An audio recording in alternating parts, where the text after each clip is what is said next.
Ukážem vám, ako lacno po domácky si vyrobiť jazierkový vysávač. Tento vysávač je napojený na ponorné čerpadlo kalové. Výhoda je tá, že to má neustály ťah, lebo sú tie jazierkové vysávače jednokomorové, dvojkomorové. Ja mám jednokomorové, nevýhoda, že ako sa naplní, vypúšťa, toto stále ťahá, takže to je môj výrobok. Má to teleskopickú tyč, idem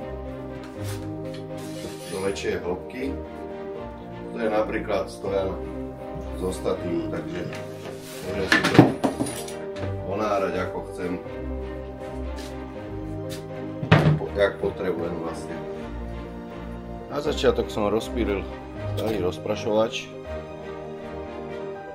v takom priemere, aby mi to sadlo na čerpadlo.